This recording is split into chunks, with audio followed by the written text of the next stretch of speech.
Hare. Hare Krishna, Krishna Krishna Hare Hare. Hare Rama, Rama Rama, Hare Hare. Hare Krishna, Krishna Krishna Hare Hare. Hare Rama, Rama Rama, Hare Hare. Hare Krishna, dear devotees. Thank you very much for your kind association. Let's get started with our study of Sri Jaiva Dharma by Srila Bhaktivinoda Thakur Mahashaya. Let's begin with our Mangalacharan prayers. Om अज्ञानतिमिरान्धस्य ज्ञानाञ्जनशलाकया चक्षुरुन्मिलितं येन तस्मै श्रीगुरवे नमः। नमः ॐ विष्णुपादाय कृष्णपृष्ठाय भूतले श्रीमते भक्तिवेदान्तस्वामिन्निति नामिने। नमस्ते सारस्वते देवे गौरवाणी प्रचारिणे निर्विशेषशून्यवादी पाश्चात्यदेशतारिणे। नमः ॐ विष्णुपादाय कृष्णपृष्ठाय भूतले श्रीमते भक्तिसिद्धान्त सरस्वतीति नामिने। वाञ्छाकल्पतरुभ्यश्च कृपा सिन्धुभ्य एव च पतितानां पावनेभ्यो वैष्णवेभ्यो नमो नमः। नमो गौरकिशोराय साक्षाद् वैराग्यमूर्तये विप्रलम्भरसाम्बोधे पादाम्बुजाय ते नमः। नमो भक्ति विनोदाय सच्चिदानन्दनामिने गौरशक्ति स्वरूपाय रूपानुगवराय ते गौराविर्भाव भूमिस्त्वं निर्देशिता सज्जनप्रिय वैष्णव सार्वभौम श्री जगन्नाथाय ते नमः। जय श्री कृष्ण चैतन्य प्रभु नित्यानंद श्री अद्वैत गदाधर श्रीवासादि गौर भक्तवृंद। जय श्री कृष्ण चैतन्य प्रभु नित्यानंद श्री अद्वैत गदाधर श्रीवासादि गौर भक्तवृंद। हरे कृष्णा कृष्ण कृष्ण हरे हरे, हरे राम राम राम हरे हरे। हरे कृष्ण कृष्ण कृष्ण हरे हरे, हरे राम राम राम हरे हरे। हरे कृष्णा कृष्ण कृष्ण हरे हरे, हरे राम राम राम हरे हरे। हरे Krishna.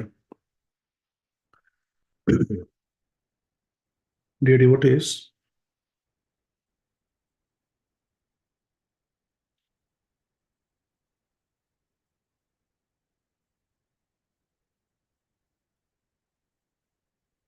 we are reading from Sri Jaiva Dharma, chapter 12, entitled Nitya Dharma and Sadhan. We are studying the conversation between Sri Raghunath Das Babaji Maharaj, who is a disciple of Srila Raghunath Das Goswami, and Vrajanath, who is a learned scholar of Nyaya Shastra.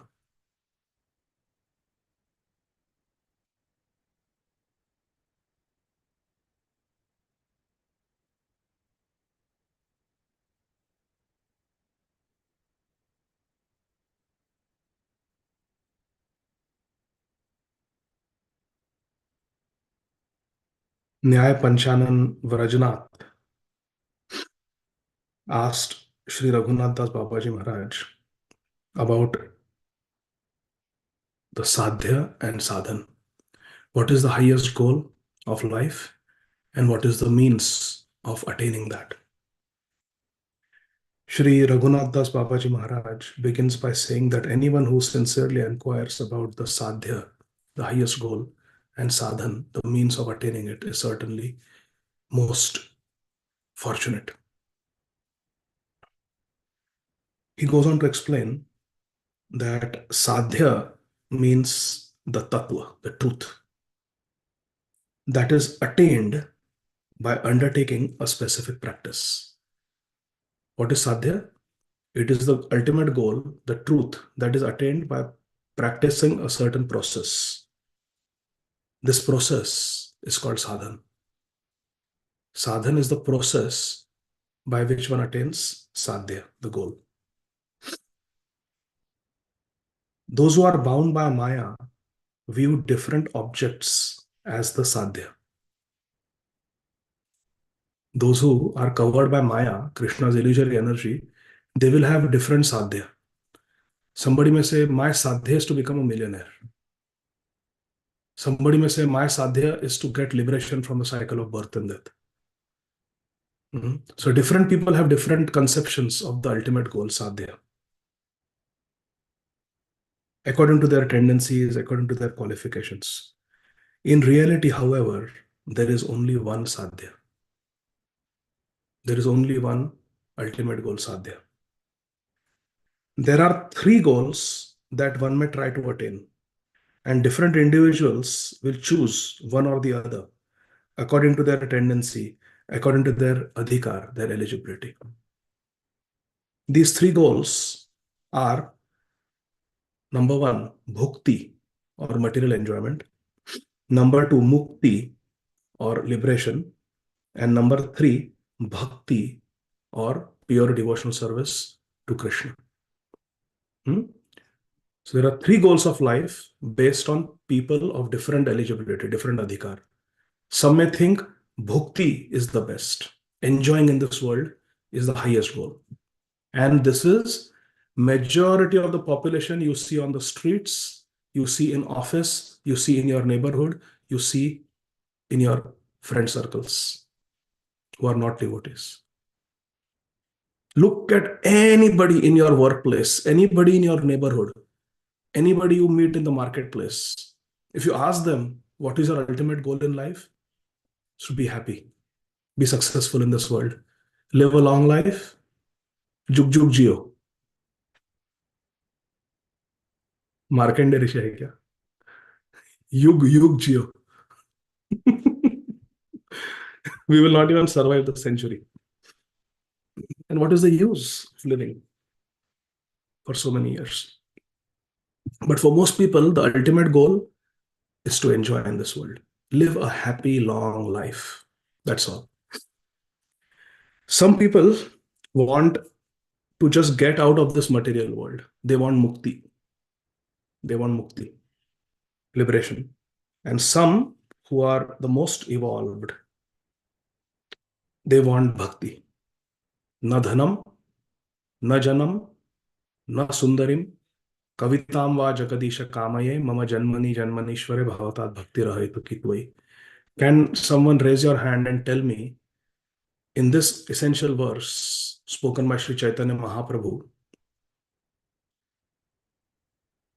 what things constitute bhukti, what things constitute mukti, and what things constitute bhakti, as defined by Sri Chaitanya Mahaprabhu? Who can tell? All the three sadhyas are there in this verse, and Mahaprabhu negates two and declares only one out of the three as the real sadhya. Different people say there are three different sadhyas: bhukti, enjoyment; mukti, liberation; bhakti, pure devotion to Krishna. Sri Chaitanya Mahaprabhu negates two and holds one as the ultimate sadhya. Okay, nobody has raised their hand, so I will explain. Dhanam is bhukti. Janam is bhukti. Sundarim is bhukti. Kavitva is bhukti. They are all means of sense gratification in this world. Dhanam, Janam, Sundarim, and Kavita, being known as a Kavi, a great Pandit. Mama Janmani Janmanishware means mukti is thrown out. Don't want mukti. Because mukti means no more rebirth. And what is declared as the highest sadhya, highest aspiration, highest goal by Sri Chaitanya Dev is Bhavatat Bhaktir Ahaituki. Ahaituki Bhakti means bhakti which is unmotivated, which is the Parodharma, the Jaiva Dharma. Savai Pumsam Parodharmo Yato Bhaktir Adhokshaje Ahaituki. Same word is used in Shikshashtaka. Ahaituki Apratihata Yayatma Suprasidati. Ahaituki Apratihata Bhakti.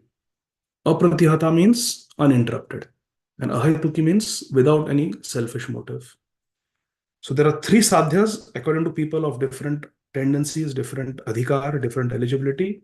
It is bhukti, mukti, bhakti, Bhukti and mukti are not actually the sadhya. They are not the real goal. Only bhakti is the real goal. Those who are ensnared in worldly activities and who are distracted by desires for material pleasure take bhukti, material enjoyment, as their sadhya, their goal. The Shastras are compared to a kamadhenu, a wish-fulfilling cow. For a human being can obtain whatever object he desires from the Shastras. In Shastras, you will find statements how to attain bhukti. In Shastra, you will attain statements how to attain mukti. And in Shastra, Vedic literature, you will attain statements how to attain bhakti also. All three are described. Because Shastra is desire fulfilling cow. You want bhukti, go to Shastra, they will give you that milk. You want mukti, go to the Kamadhenu Rupi Shastra, and Shastra will give you something. You want bhakti, that is also there in the Bhakti Shastras. Everything is there. Therefore, the Vedic Shastra is called as Kamadhenu, wish-fulfilling cow, or wish-fulfilling tree also. Which verse is it from Srimad Bhagavatam, where the Vedic Shastra is called desire-fulfilling tree? The third verse of Srimad Bhagavatam. Yes. Saudamini Sundari Mataji, please go ahead.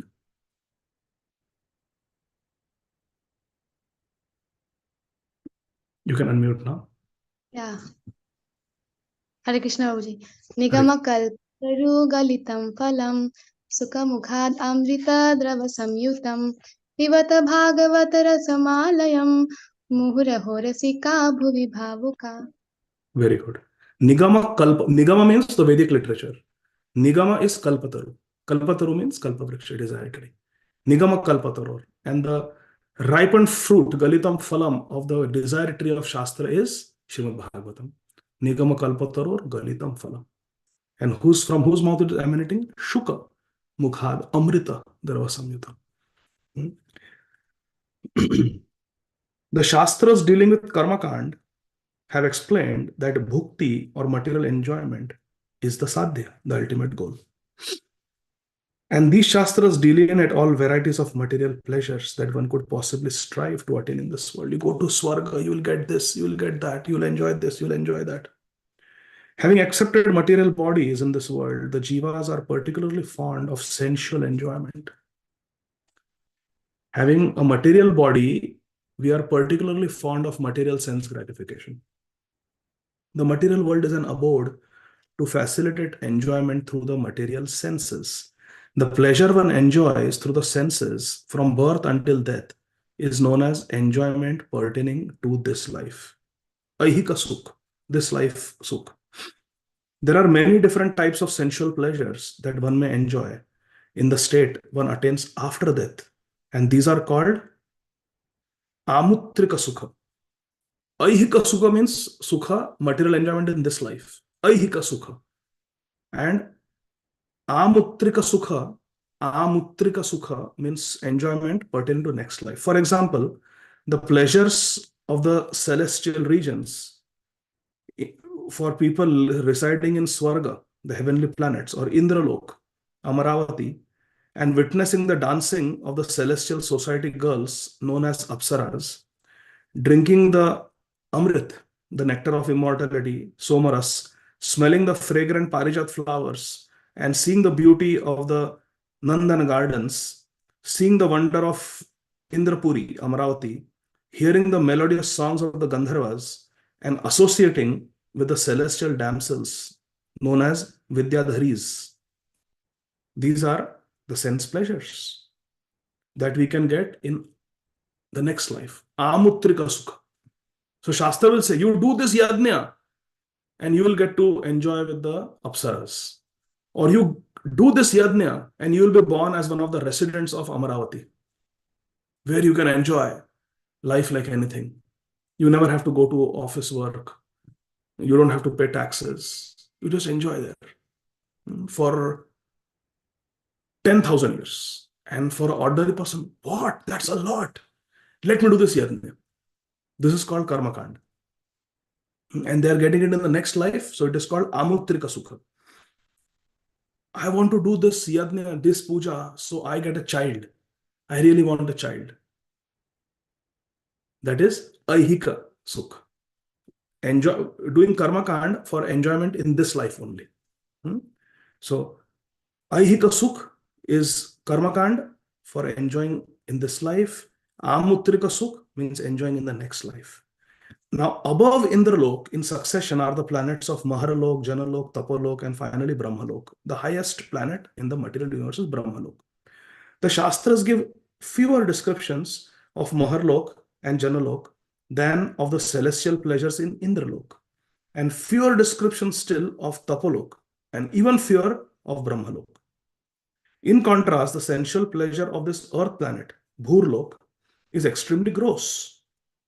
The rule is that the higher the planetary system, the more subtle are the senses, and more subtle are the objects of the senses.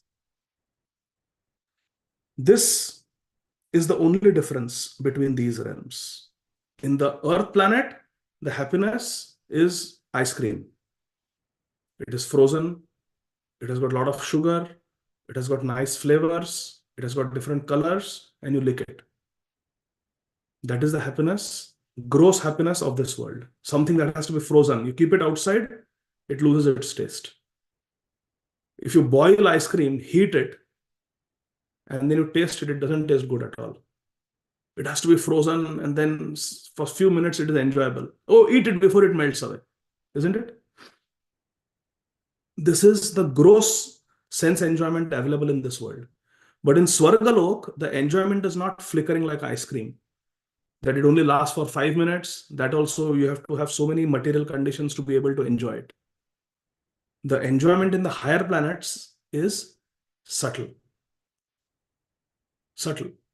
And it is more stable. Therefore, it can last for thousands of years. But that is the only difference.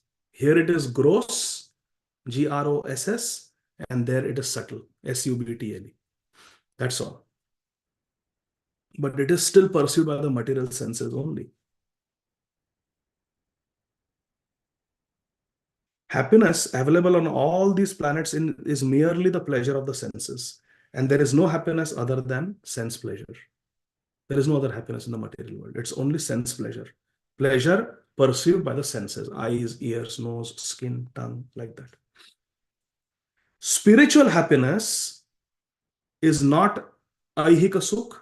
It is not Amutrika Sukh. Spiritual happiness is called Chid Sukh. So please write down these 3 types of happiness. There is Aihika Sukh in this lifetime, Amutrika Sukh in the next lifetime, but then there is something called as Chid Sukh, spiritual happiness. Now, what is this? Spiritual happiness is called Chid Sukh, and it is absent in all these material planets. For the happiness found in these material planets is related to the gross body or the subtle body, which consists of mind, intelligence, and ego, and is merely a semblance of pure consciousness. The enjoyment on all these types of pleasure is called bhukti. So pleasure enjoyed in the material world is called bhukti. And the sadhan for the jiva trapped in the cycle of karma consists of activities they adopt to fulfill their aspirations for bhukti, material enjoyment. Example is given in the Yajurved 2.5.5. It is said, Swarga kamo ashvamedham yajeta. In Yajurved 2.5.5, it is said, Swarga kamo ashvamedham yajeta. Those who want to go to the heavenly planets, Swarga kamo, those who desire to go to the heavenly planets, should perform the Ashvamed Yajna, Ashvamedham Yajeta.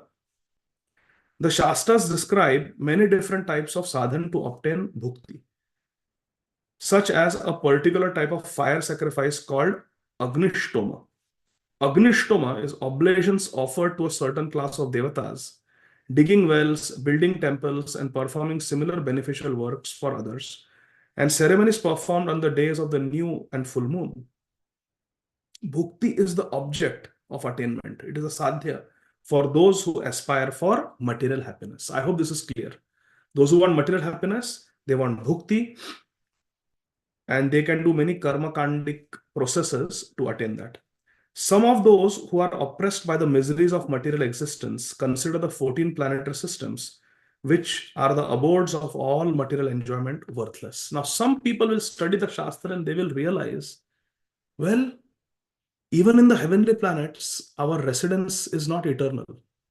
It is very long, it is thousands of years, but it is still temporary. And then again, Kshine Punye Martyalokam Vishanti. I again have to come down in this material world. So I think any enjoyment in this material world is temporary, and I don't want it.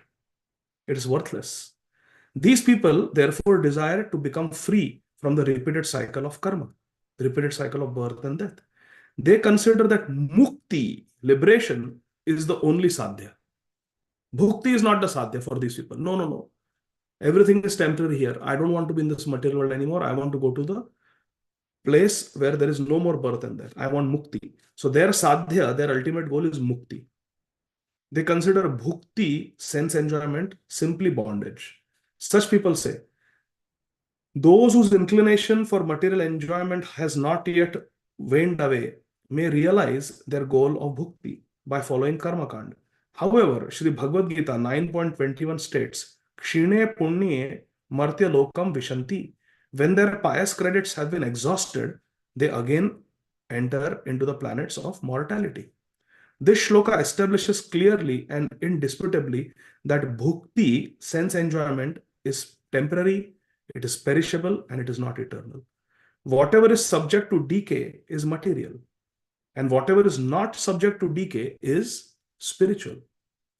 One should undertake sadhana only to obtain an eternal objective. The second category of people who want mukti, they are thinking like this. One should undertake sadhana only to obtain a sadhya which is eternal. Mukti is eternal. So it must certainly be the sadhya for the jivas. Mukti can be obtained by 4 types of sadhana. Mukti can be obtained by 4 types of sadhana. What are the 2 types of bhukti that can be obtained by karma kanda sadhana? What are the 2 types of bhukti? Who can answer? Yes, Prahladananda Prabhu. Pranam Prabhuji, as you explained, it is ahik, means of the material world, and amutrik means still within material world, but in higher planets and subtle process. Correct. Ahiki means material enjoyment in this life. For example, Yes, in sir. this life, I am not getting a child. I am not getting job. I am not getting money. So I will do some karma kand puja, so I get dhan.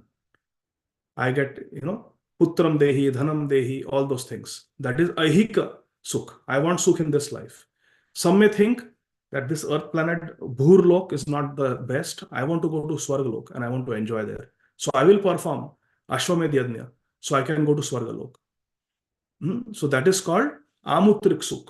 I am doing certain sadhan to get bhukti in the next life, in a higher planetary system. These are 2 types of sukh, bhukti in the material world. Now, mukti, which is eternal, it is freedom from this material world. No more birth, old age, disease, death. No more janma, mrityu, jara, vyadhi. Mukti can be obtained by 4 types of sadhana. These are, number 1, discriminating between eternal and temporary objects. Discriminating. Neti, not this, not this, not this. What is eternal, what is material? Discriminating.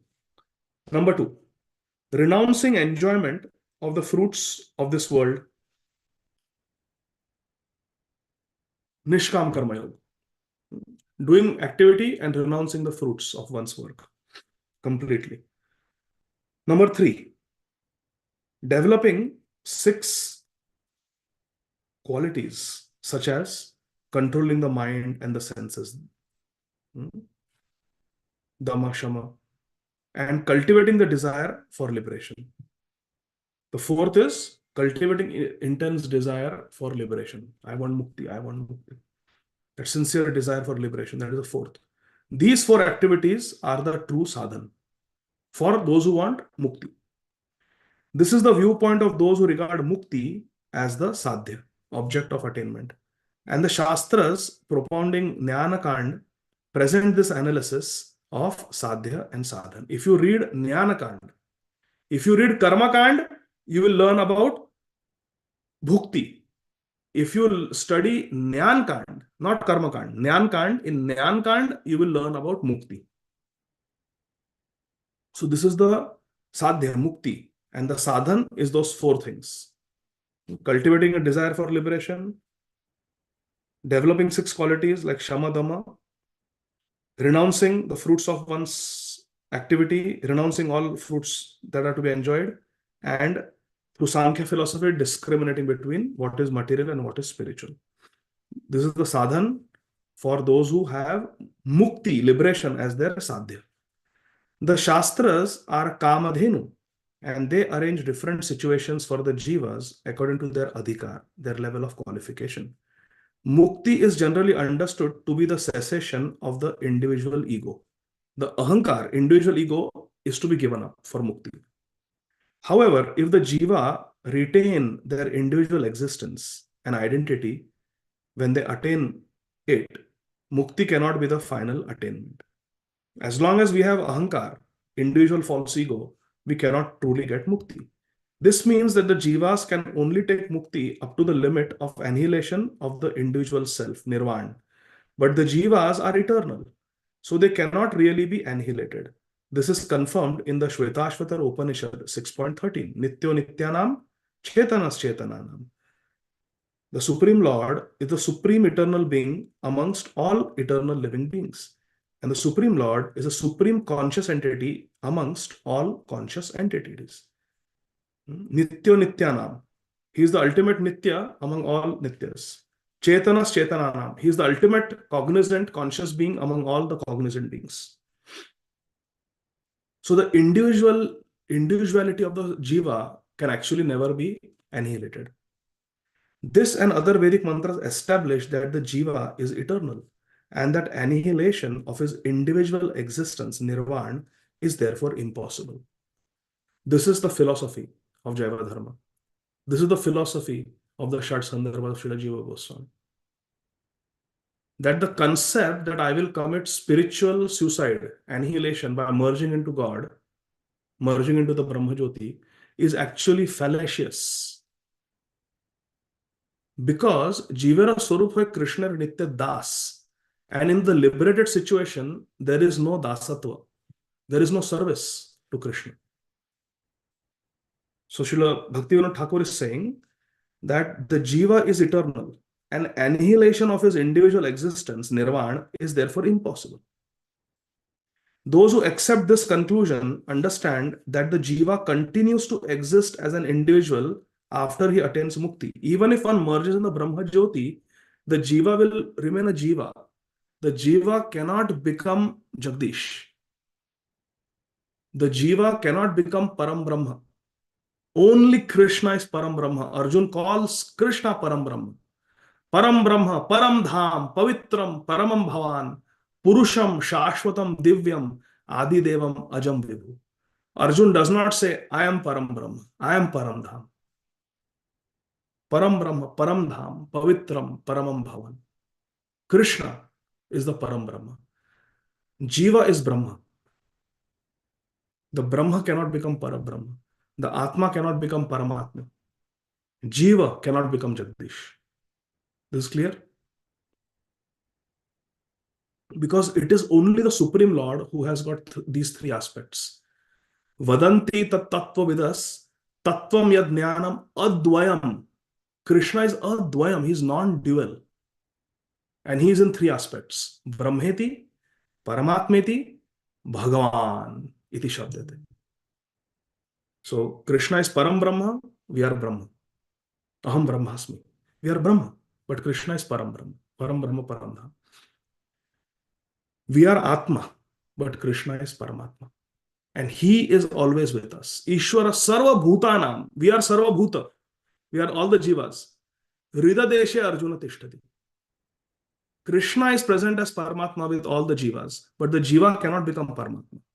There are always two birds in a tree, as Shvetashvatar Upanishad and Mundaka Upanishad says. It's not that the 2 birds become 1 bird.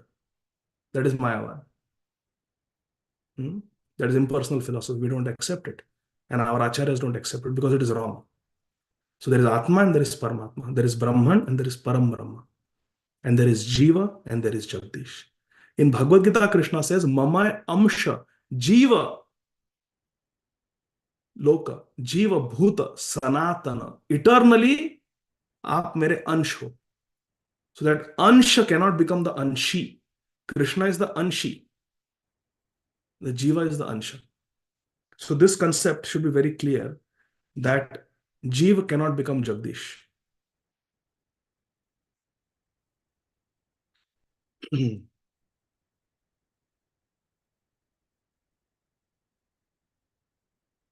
Those who accept this conclusion understand that the Jiva continues to exist as an individual after he attains Mukti. Consequently, they do not accept Bhukti or Mukti as the Sadhya, ultimate goal. Are you understanding? Those who understand this philosophy, they know that true liberation is possible only when the individuality of the Jiva is annihilated. But the individuality of the Jiva is eternal. Mama Amsha Sanatana Jiva. Mamaya Amsha, Jiva Loka, Jiva Bhuta Sanatana. Individually, the soul is eternally an individual. It cannot become Krishna.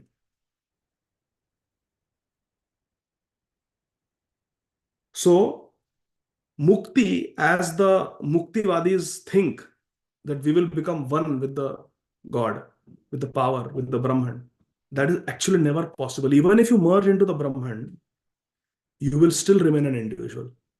Because the individuality of the soul is eternal. Consequently, they do not accept bhukti because it is temporary, and they cannot accept mukti because it is impossible. Real mukti is impossible. So they don't accept bhukti or mukti as sadhya, ultimate goal. Rather, they consider that bhukti and mukti are actually extraneous goals which are foreign to the nature of the jiva. This is such a beautiful sentence. Please listen carefully. Bhukti and mukti are actually extraneous goals which are foreign to the nature of the jiva. Because jivera swarup hai Krishnera nitya das.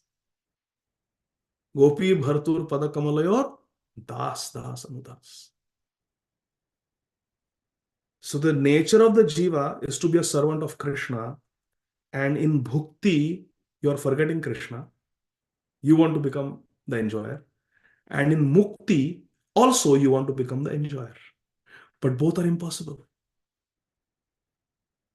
Therefore, a truly learned spiritualist, truly evolved spiritualist will consider that bhukti and mukti are actually goals that are foreign to the very nature of the jiva.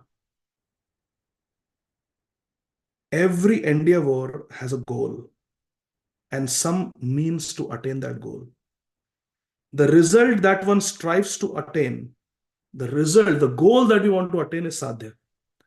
And the practice one adopts to bring about that sadhya in one's life is known as sadhana. If you reflect deeply, you will see that the goals of the living entities and the means they adopt to attain the goal are successive links in a chain. What is sadhya? What is the ultimate goal now becomes the sadhana. And the means to obtain the next sadhya later on. If one adopts this chain of cause and effect, one eventually comes to the final link in the chain. Are you understanding? So first the jiva is suffering in this world and starts questioning, oh my God, I'm suffering. I need to do something. I cannot be a self-made man. I cannot control things in this world always. There are things beyond my control. I need somebody higher to help me pass my exam. I need somebody higher to save me from this situation. I need help from someone higher who can give me what I need. Things like money and success and good health. So engage in karma kand. Karma kand becomes sadhan. And what is the goal? Living a happy, healthy life in this world.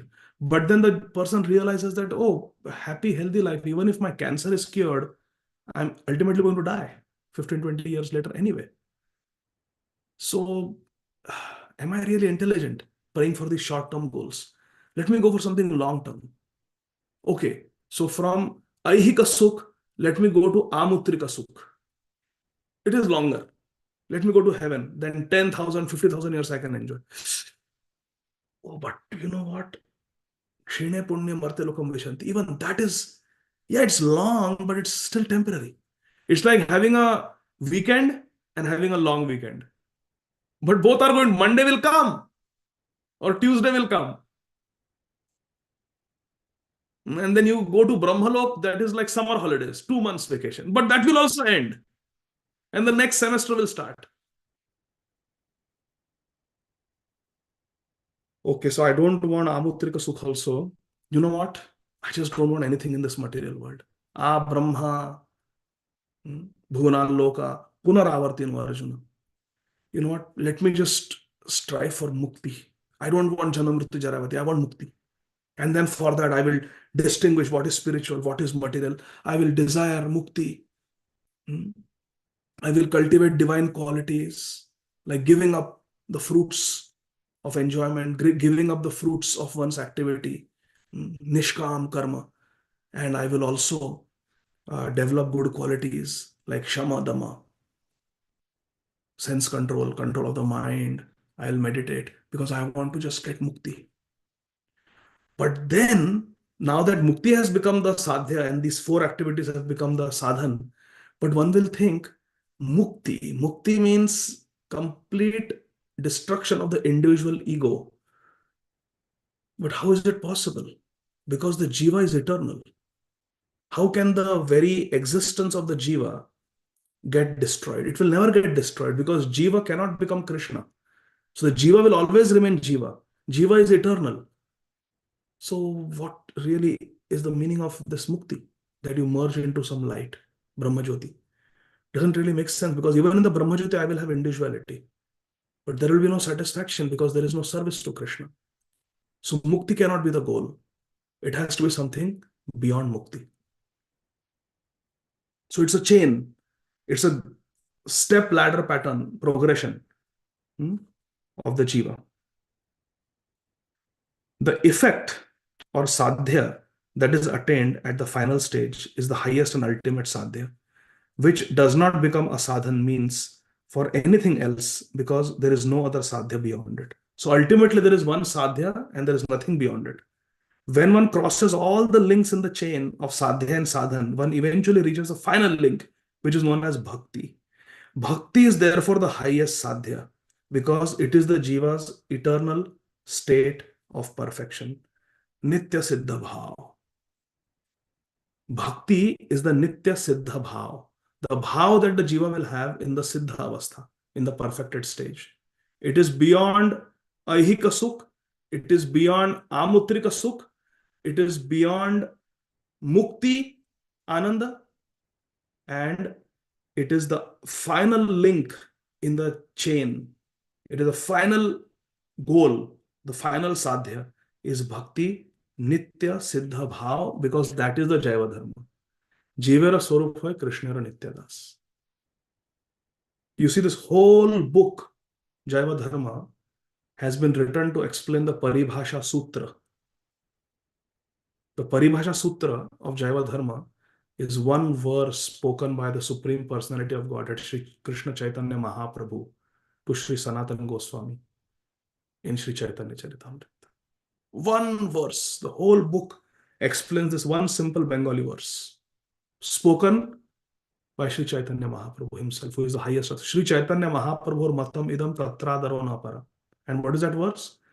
Jivera swarupa hai Krishnera nityadas, Krishnera tatastha shakti bheda bhed prakash. To explain this one verse, Bhaktivinoda Thakur wrote this whole book, Jaiva Dharma. Jivera swarup hai Krishnera nityadas, Krishnera tatastha shakti bhed abhed prakash. Achintya bhedabhed tattva is going to be described in this book, explained.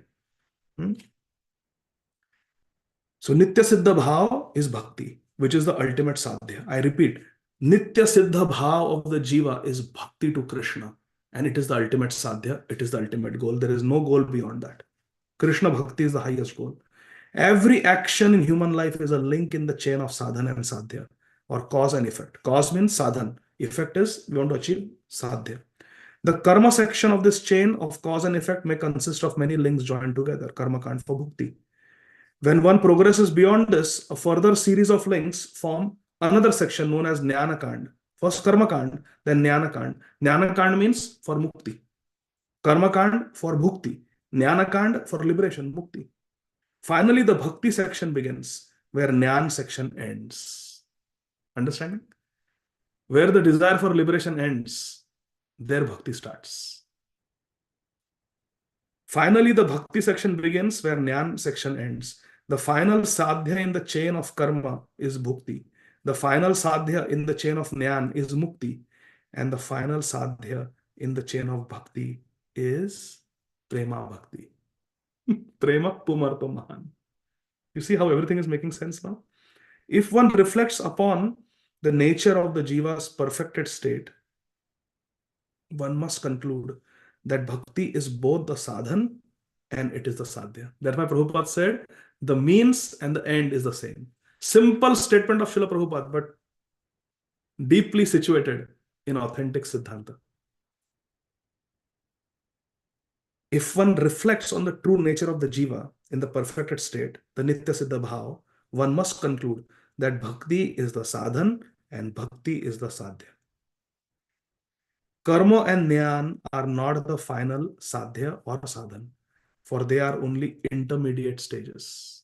They're intermediate stages. Beyond that is bhakti. And the ultimate link in bhakti is prema bhakti. Because see, bhakti begins with Shraddha, Ādav Shraddha, Tatha Sadhu Sangha, then Bhajana Kriya, then Artha. So it goes on, but ultimate is prem. Now, Vrajnath says, Vrajnath, remember, he's a very great scholar himself. Vrajnath says, there are many prominent statements in the Upanishads that do not establish that bhakti is supreme or that it is the ultimate sadhya of attainment. Vrajnath is countering Shri Raghunath Das Babaji Maharaj. He's saying in Upanishads there are statements that do not support that bhakti is the ultimate sadhya. It is said, for example, in the Brihadaranyaka Upanishad, 4.5.15 and 2.4.24. Kena kam paschet. Who should see? Whom will they see? And by what means will they see? It is also stated in the Brihadaranyaka Upanishad, 1.4.10. Aham Brahmasmi, I am Brahma. It is said in the Aitreya Upanishad, 1.5.3. Prajnanam Brahma, consciousness is Brahma. And in the Chandogya Upanishad, 6.8.7, it is said, Tattvamasi Shvetaketu. Tattvamasi. O Shvetaketu, you are that Brahma. Tattvamasi, you are that Brahma. Considering all these statements, what is wrong in regarding mukti, liberation, as the supreme goal, sadhya? Now Babaji Maharaj is going to reply. Shri Raghunath Das Babaji Maharaj says, I have already explained that there are many different types of sadhya according to the different tendencies and eligibilities, different levels of adhikar of the person. There are different sadhya, different goals. One cannot accept the validity of mukti as long as one has any desire for bhukti. Everybody agrees? One cannot become eligible for mukti unless one gives up the desire for bhukti. It is plain and clear. Because if you want bhukti, you have to be in the material world to enjoy with your senses. So one who gives up the desire for bhukti becomes eligible for mukti. And many of the statements in Shastra are written for people on that level. For instance, in the Apastamba Shrauta Sutra 2.1.1, it states, Akshayam Havai Chaturmasya Yajinah. Those who observe the vow of Chaturmasya, the 4 months, obtain perpetual residence in heaven. Akshayam. They attain perpetual residence in heaven just by observing the Chaturmasya vow. Does this mean that mukti is a worthless goal? Because here bhukti is described. The karmis desire only sense gratification, bhukti. They cannot discover the recommendations from Shastra for mukti, liberation. But does that mean that mukti is not described anywhere in the Vedas? A few of the rishis who recommended the path of Karmakand maintain that renunciation is only prescribed for those who are incompetent, and that those who are competent should perform karma. This is not actually true. These instructions are given for the people on lower level of spiritual advancement in order to promote their faith in their respective positions. Those who are completely on a very low, spiritually low level, to make them less lazy, less complacent, they may be stirred by such statement of the Shastra into doing at least some work. But that doesn't mean that this is the ultimate instruction. It is for people on certain level of spiritual evolution. It is inauspicious, I repeat, it is inauspicious for jivas to neglect the duties for which they are responsible. For example, parents not wanting to do the duty towards their child, it is just irresponsible and inauspicious. If one carries out one's duties in full faith that they are appropriate for one's present level, one easily gains access to the next level of qualification. So you pass the exams of second grade, you go to third grade. You pass the exams of third grade, you naturally go to fourth grade. You pass fourth grade exam, you go to fifth grade. So if one carries out the duties of one's current level, we go promoted to the next level. Consequently, prescriptions in the Vedas promoting this type of faith have not been condemned. On the contrary, if one condemns such prescriptions, one is liable to fall down.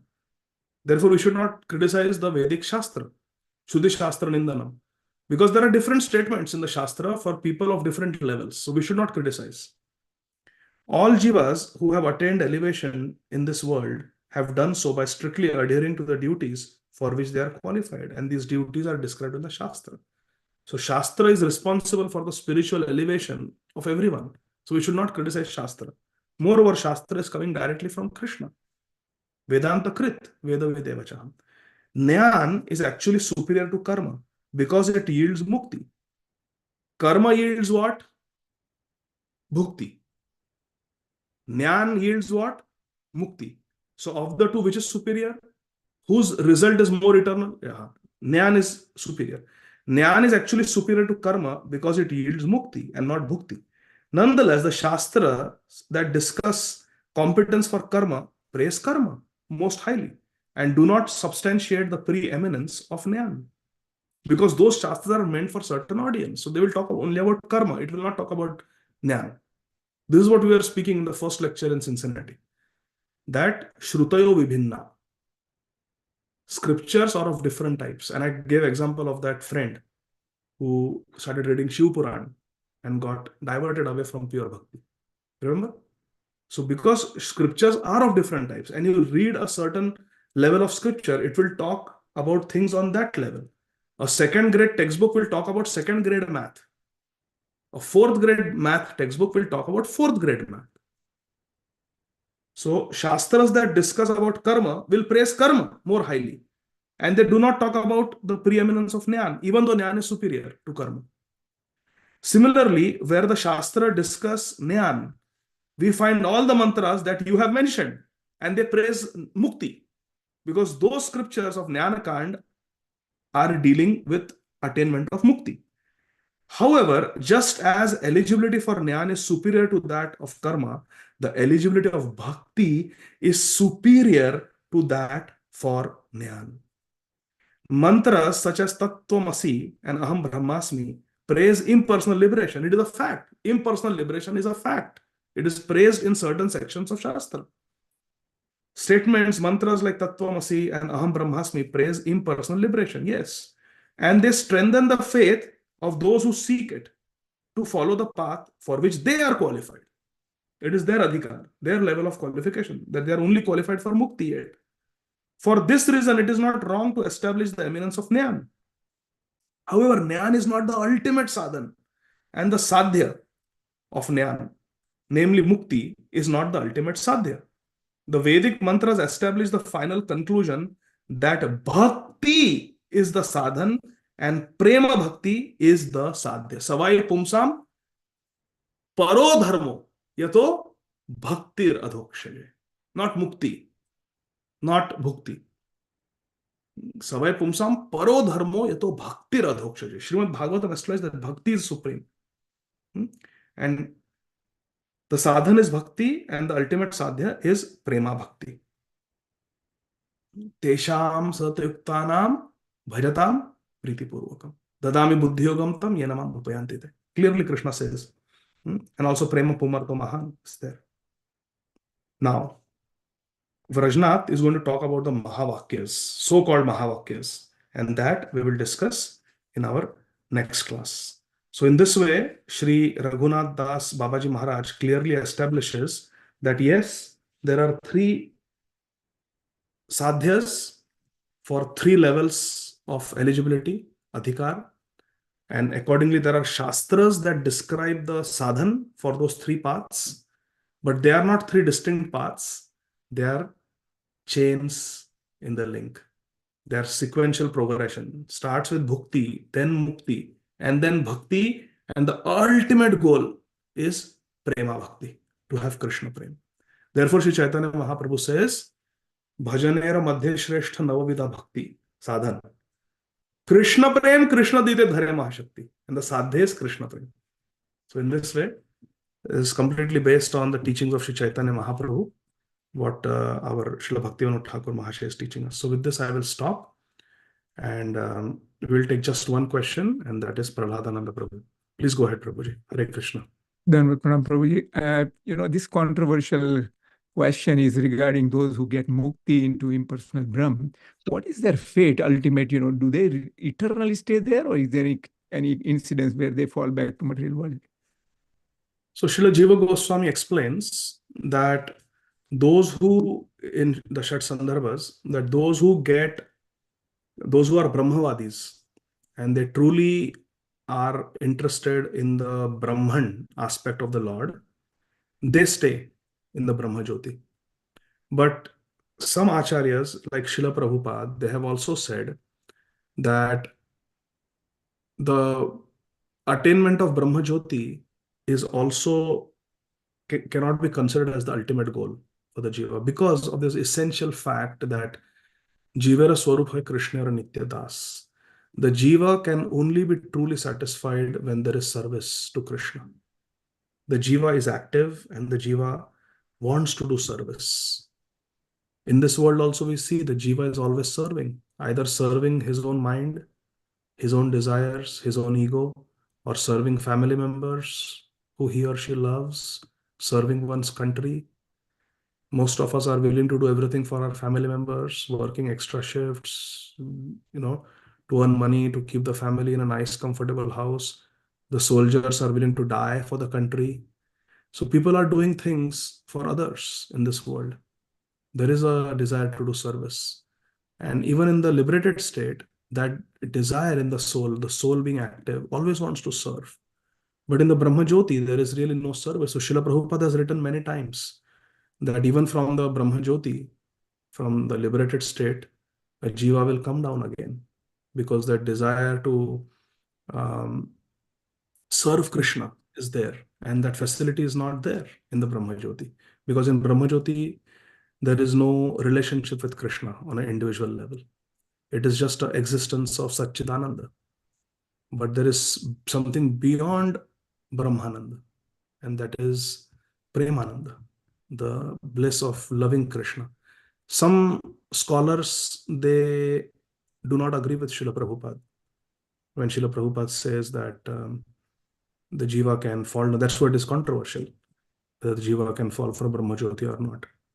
So it is for the scholars to debate and argue, but we should not waste our time with all this. My Guru Maharaj, Srila Radhanath Swami Maharaj, says very specifically that one should not get into these debates, like whether a jiva can fall from the Brahma Jyoti or not, or whether this mukti is truly permanent or not, or whether the swarup is inherent in the jiva or guru gives it.